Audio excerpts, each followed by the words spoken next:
Assalamualaikum warahmatullahi wabarakatuh. Bertemu lagi bersama saya Bunga Sania.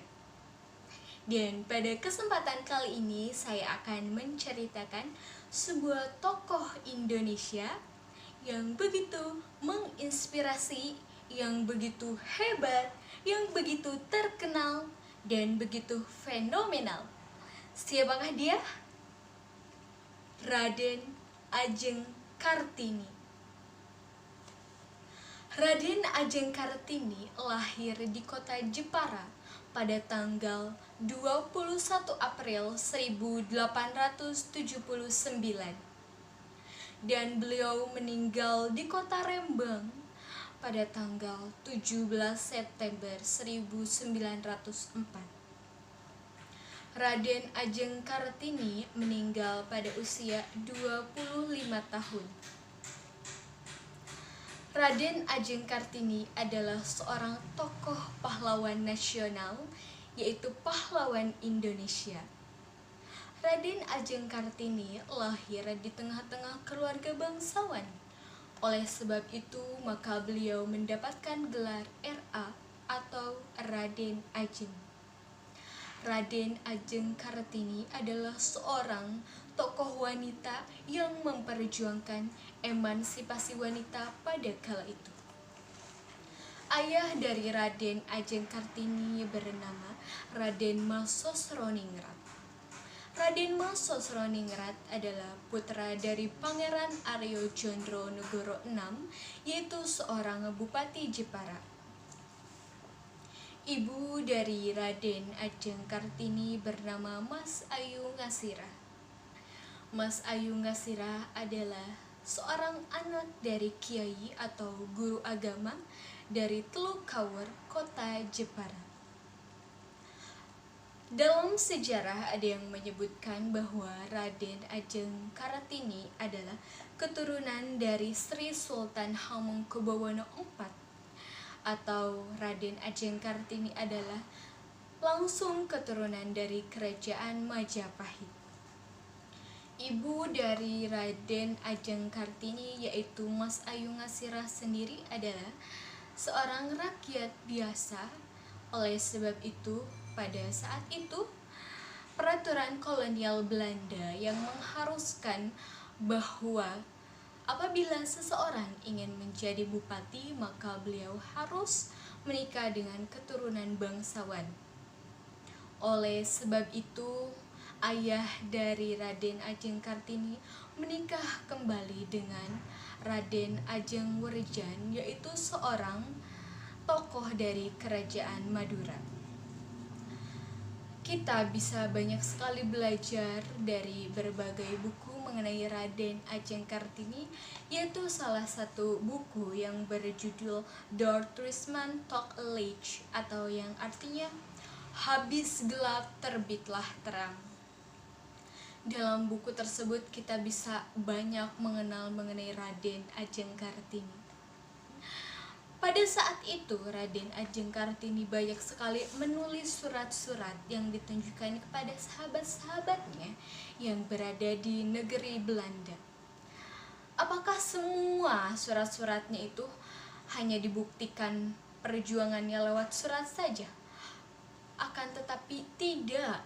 Raden Adjeng Kartini membuktikan kepeduliannya dengan mendirikan sekolah-sekolah di kota Jepara pada waktu itu.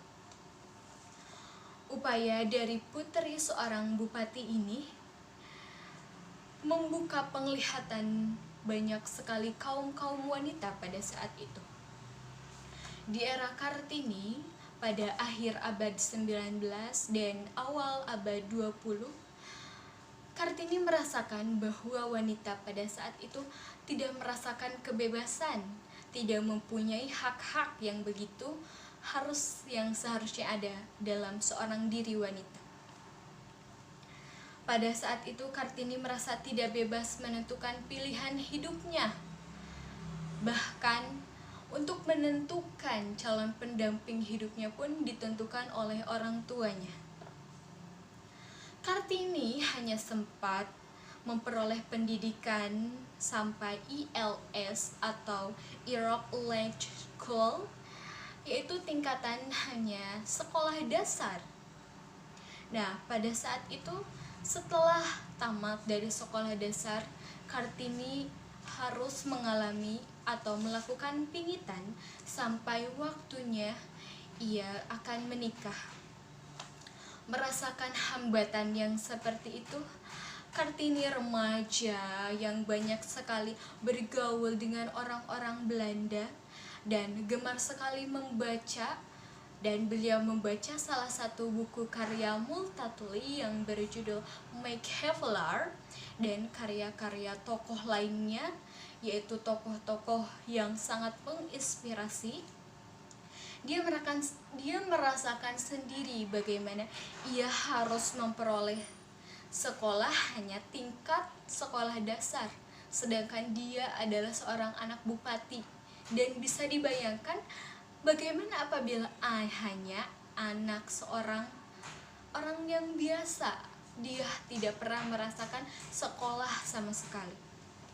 Sejak saat itu dia pun berkeinginan dan bertekad untuk mewujudkan wanita-wanita yang menjadikan wanita-wanita hebat.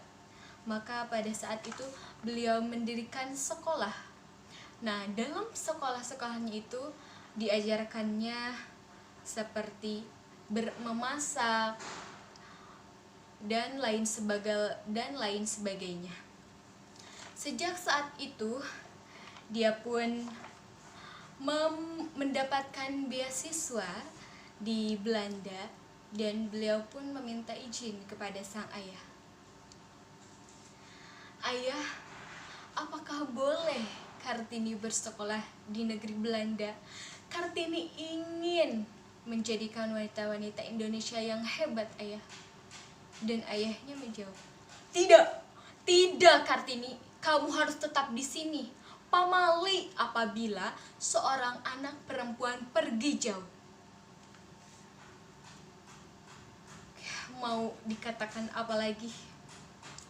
Keinginan Kartini untuk pergi bersekolah di Belanda pun tidak bisa. Dan untuk mencegah semua itu, seorang ayahnya menikahkan Kartini dengan Raden Adipati Djondio Diningrat, yaitu seorang bupati di Rembang. Berbagai rintangan yang dihadapi oleh Kartini ini tidak sama sekali menyurutkan semangat dari Kartini. Bahkan dia terus berjuang, dia terus mendirikan sekolah tidak hanya di Rembang ataupun di kota kelahirannya di Jepara, tapi beliau mendirikan sekolah-sekolah seperti di Surabaya, Yogyakarta, Malang, Madiun, dan Cirebon. Sepanjang hidupnya, Kartini sangat senang berteman. Dia mempunyai banyak sekali teman baik, dan khususnya apalagi orang-orang Belanda, dan ketika itu Indonesia sedang dijajah oleh orang-orang Belanda. Dia sering mencurahkan isi hatinya betapa dia ingin menjadikan wanita Indonesia itu hebat seperti orang-orang Belanda. Dan dia pun ingin menyamakan atau adanya persamaan hak kaum wanita dan pria. Hanya cukup sekian kisah dari Raden Ajeng Kartini yang bisa saya sampaikan.